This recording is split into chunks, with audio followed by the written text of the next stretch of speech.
Magandang araw po sa inyong lahat. Ngayong araw na po ito, pag-uusapan natin ang pagbuo po at magkakaroon po tayo ng kaalaman sa pagbuo ng iglesia ng ating Panginoon.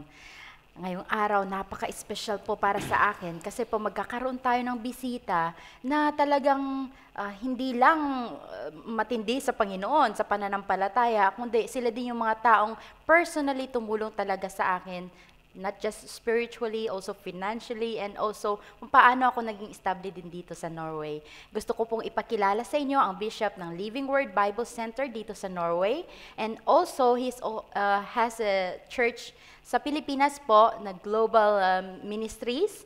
At the same time, meron na po tayo ngayon na extend na church sa Macau at the same time sa Madrid. It is my honor na naimbitahan ko po siya ngayon, Bishop Victor Del Valle. Pastor Vic, thank you for coming. Magandang araw, May, at maraming salamat sa imbitasyon at nawa ay meron tayong matutunan lahat sa lahat ng i-discuss natin sa araw na to. Amen. Thank you salamat. po. Ayan, nakilala na po natin si Bishop Vic. Ngayon naman po gusto kong ipakilala sa inyo isang ding taong tumulong sa akin. The truth is, siya po yung talagang nag-encourage sa akin nung bago pa po ako sa ministry. Siya po yung nagbibigay sa akin ng aklat, nababasahin, siya po yung nag-encourage sa akin. At sinasabi niya po na, I see big things on you. Kaya po, sa sinabi niya sa akin, kaya ako nagtiwala sa sarili ko at nagtiwala ako sa gagawin ng Panginoon. Hanggang ngayon, nandito po ako. Gusto ko pang ipakilala sa inyo, Kuya Rafi or Rafael Luna. Kuya Rafi, thank you for coming. Maraming salamat sa pag-imbita niyo sa amin dito sa OIBC at kami ay napagbigyan niyo na makasama at kami ay umaasa na ang gawain ito ay patuloy na lalago at bibiyayaan ng Panginoong Hesus. Maraming salamat po. Pastor Vic, Kuya Rafi, mamaya pag-uusapan po natin kung paano po kayo binigyan ng ang desire ng Panginoon and why did you started the Living Word Bible Center at the same time na hanggang ngayon talagang it was expanded sa iba't ibang lugar na po ngayon. Magbabalik po ako sa inyo. For now, alam ko po na excited na rin kayo, kagaya ko, na makinig sa kwentuhan po natin ni Bishop Vic at Kuya Rafi. But we will pause for a break and let's watch this video.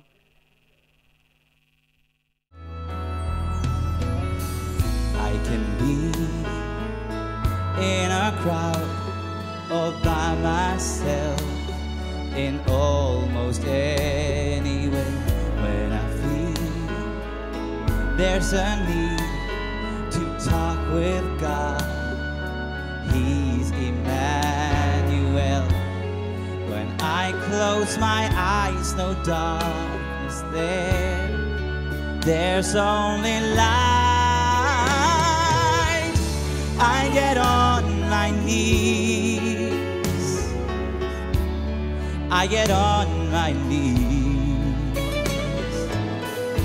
There I am before that changes me. See, I don't know how, but the power in the blue skies, in the midnight, when I'm on my knees.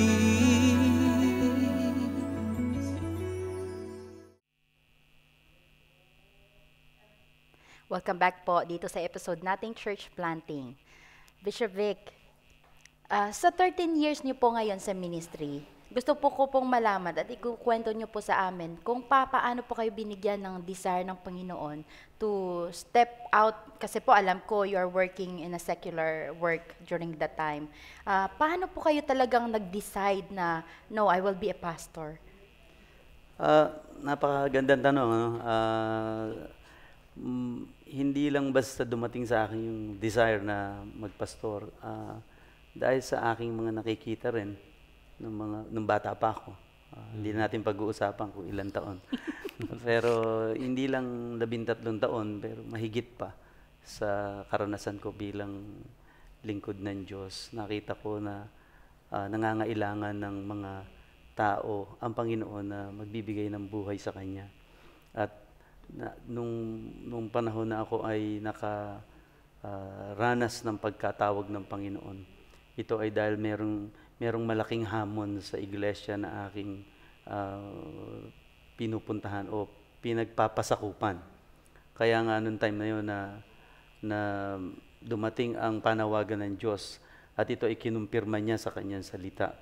So that was a very long time ago na talagang hindi ko na ito mapigilan at nangangailangan talaga ng sagot ang Panginoon. At gumagamit ang Panginoon ng iba pang mga lingkod niya para ikumpirma na ako nga ay tinawag ng Diyos para sa partikular na gawain. Ito nga yung hindi talaga muna na magpastor kundi nagpasimula sa maliliit na ministeryo katulad ng pagpapakanta, pagtuturo ng maliliit na Bible study sa iba't ibang lugar ng Pilipinas.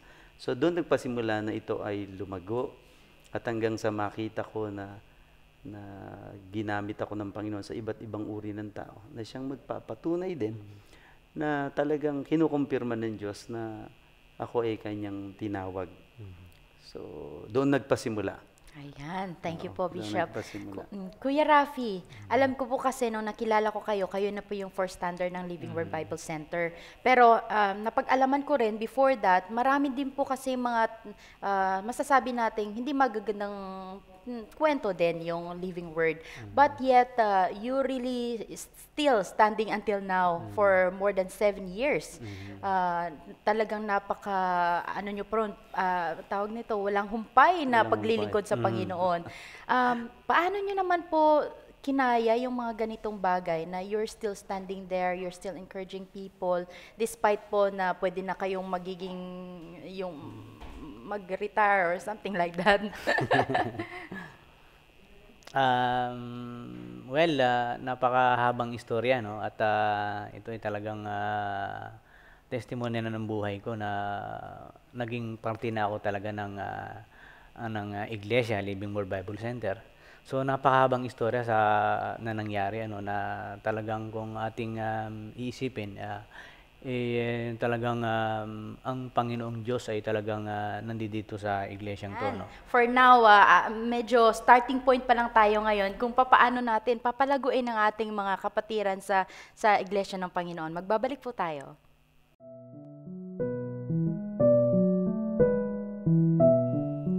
Naging Christian ako nung nandun ako sa Singapore.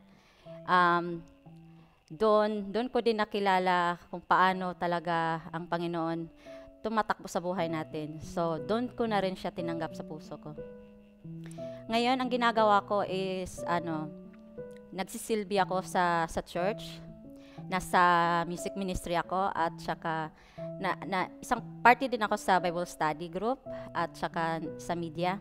Ang sinisiguro ko lang sa lahat ng mga ginagawa ko is andyan makikita sa personalidad natin na nasa atin ang Panginoon.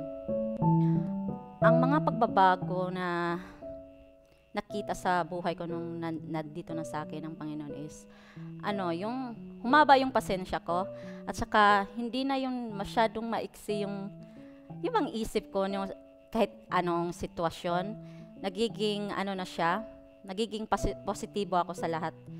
So, yun ang magandang binigay sa akin ng Panginoon na maging kalmado sa lahat ng sitwasyon.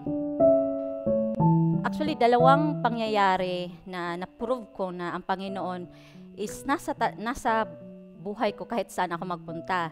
Unang-una, doon sa Singapore. Kasi doon mahirap talaga ang buhay ko doon at saka wala akong kakilala, kahit yung mga pinsan ko wala doon, hindi ko makikita. Pero mula nung nagsimba ako doon sa isang international na born-again Christian church, doon din pinakita sa akin ng Panginoon, kinomfort niya ako na kahit mag-isa ako, andyan talaga siya. So naging confident ako nang namuhay ng 2 taon din doon. At saka nung andito na ako sa Oslo, may mga pangyayari din na hindi maiwasan na ang hirap na mamuhay malayo sa ating bansa. So, dalawang bagay kasi yung ka-church ko, isa sila sa mga ginawang instrumento ng Panginoon na maging gabay din sa akin. At saka, pag ako lang mag-isa, yun, naririnig ko talaga ang boses ng Panginoon na, anak, andito ako, maging kalmado ka. Ang ministry ko ngayon is dalawa talaga. More on ako sa music ministry. Ang maganda dito kasi hindi lang napapakita ko kung anong talento na binigay sa akin ng Panginoon.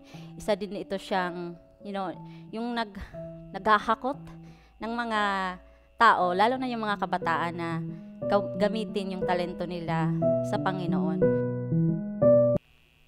Welcome back po mga kapatid. Ayan, ngayon, gusto ko na pong tanongin si Bishop Vic kung papaano po yung mga kailangan i-consider natin o isaalang-alang bago po tayo mag-put up or gumawa ng simbahan or yung iglesia.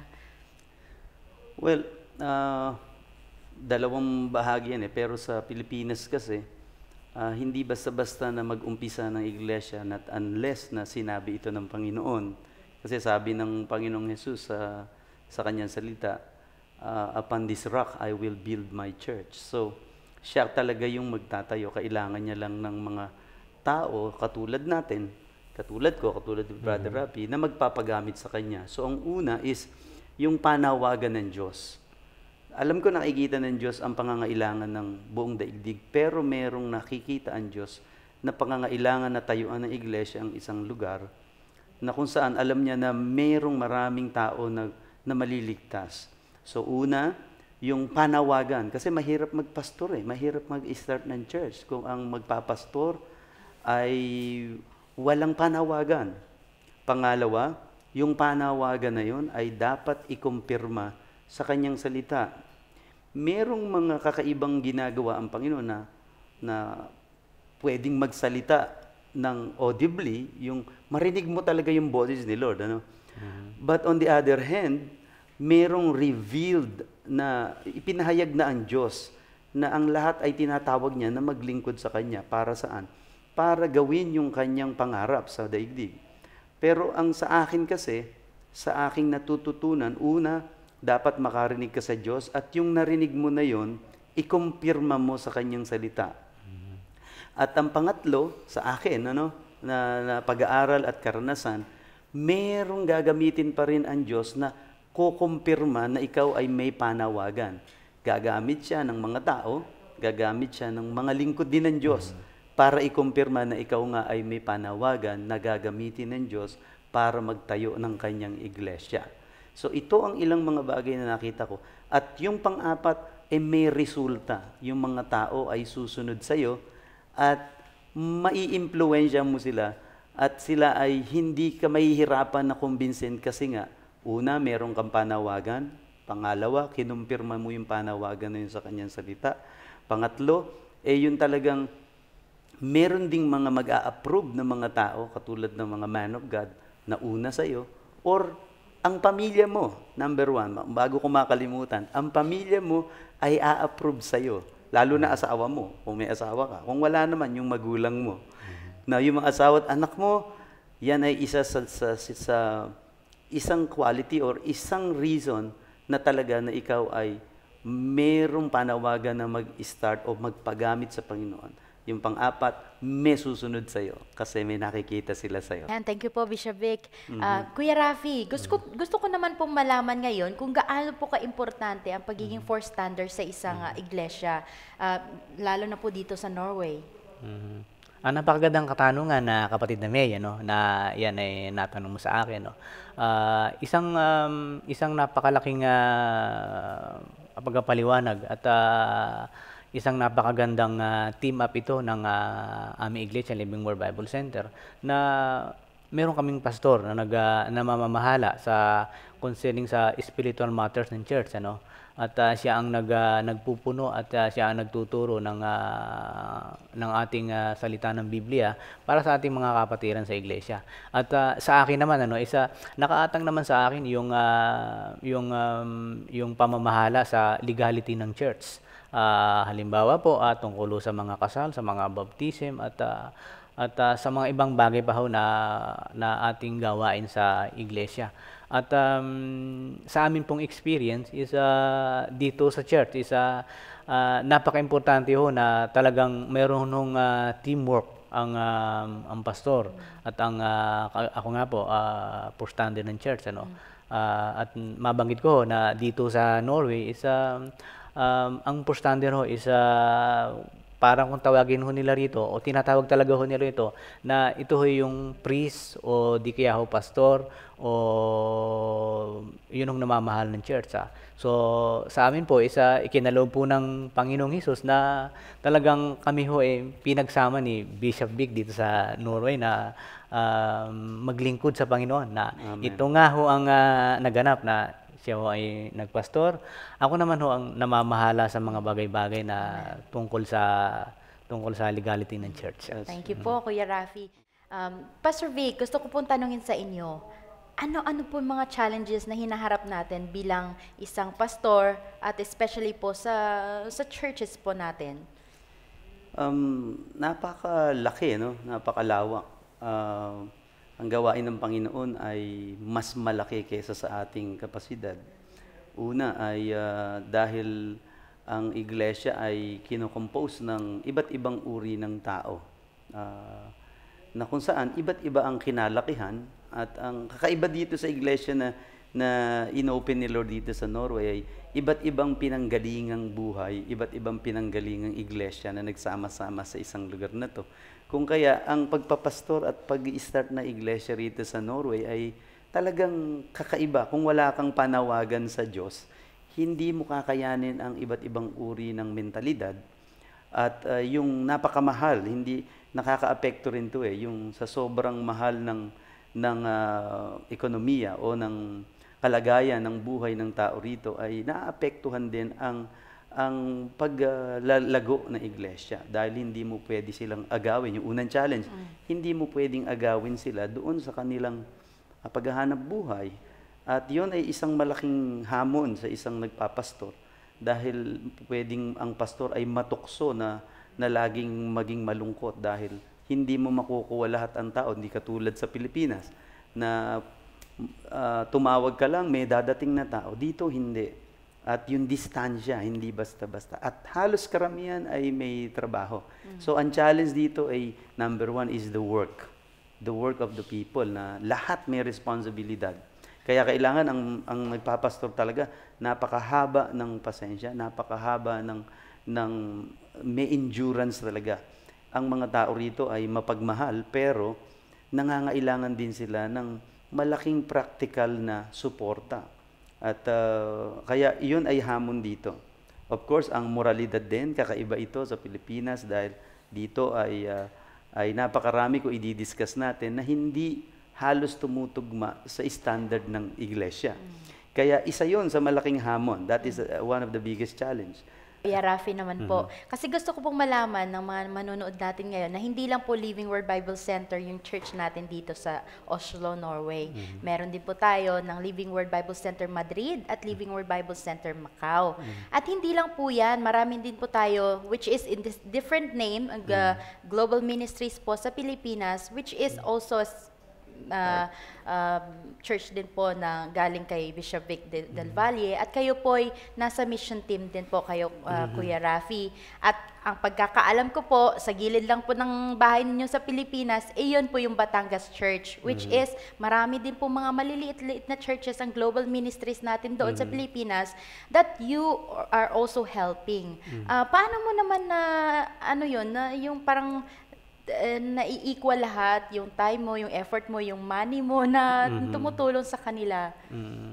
Palagay ko, isa talagang ang lahat ng mga bagay na ito, isa talagang biyaya talaga ng Panginoong Diyos sa aking buhay. Hindi lang sa akin, sa aking mga kapatid at sa buong pamilya ko. Kasi talagang napaka daming oras talaga ang aking nagugulan sa paglilingkod sa Diyos. Na alam ko naman na ito ay tawag sa akin ng Panginoong Hesus na ako talaga maglingkod sa Kanya simula nang tanggapin ko siya bilang tagapagligtas ko. At parang dumating sa aking puso na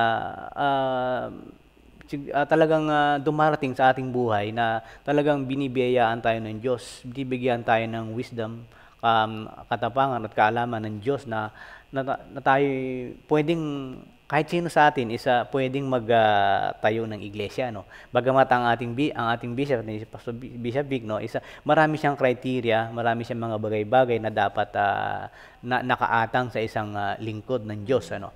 Pero kung ito'y nasa puso natin at talagang willing tayo na magtayo ng iglesia, pwede, no. Kasi ito'y nangyari po sa buhay ko.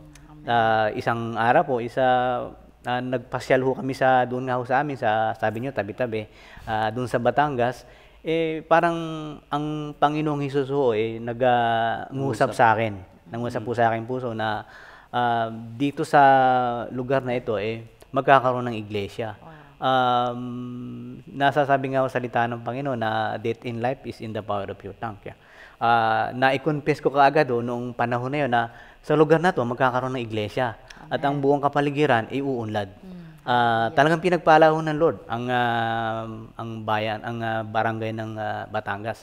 Barangay Bagong Puko yon, at doon ho sa mga paligid marami na ho mga businesses na nag-start at hindi nga ho nagtagal, siguro ho ngayon mga 4 na taon na, natayo na ho yung iglesia. Amen. At yun hong mga mananampalataya doon yun din ho yung aming mga hinikayat na mangaral ng salita ng Diyos doon sa buong kapaligiran. At ito ay sa tulong ng Mount Moriah Church sa Taguig.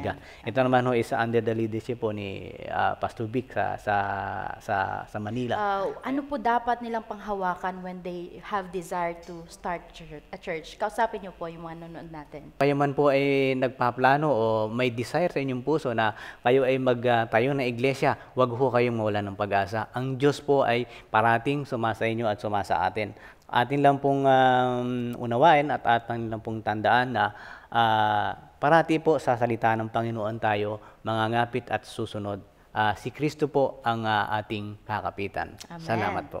Maraming salamat. Bishop Vic, encourage niyo naman po yung manonood natin kagaya ninyong pastor at bishop po. Paano po sila maging matatag po sa salita ng Diyos?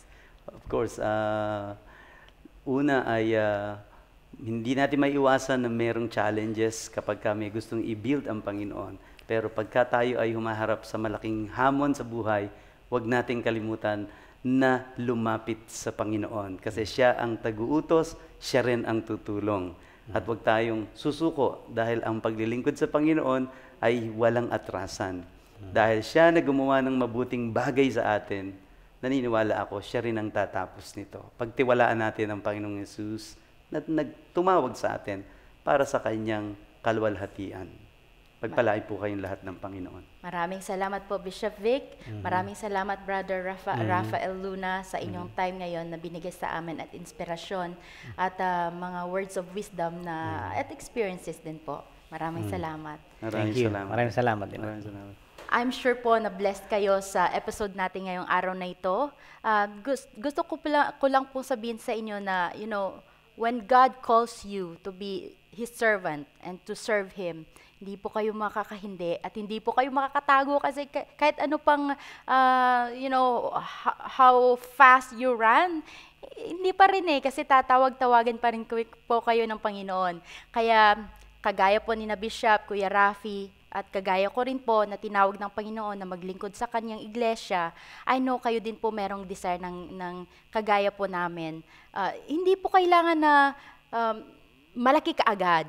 Hindi kailangan na may church kaagad. We will start from the beginning. As kagaya ni Bishop kanina, he started from cleaning toilets and worship team. You can do the same. Hindi po natin alam kung anong purpose ng Panginoon sa iyo kasi sabi nga ng Panginoon sa Jeremiah na, I know the plans I have for you. My plans for you is to prosper you and not to harm you. Ayan. Maraming pong salamat sa inyong lahat. This is May Bourbon and God bless.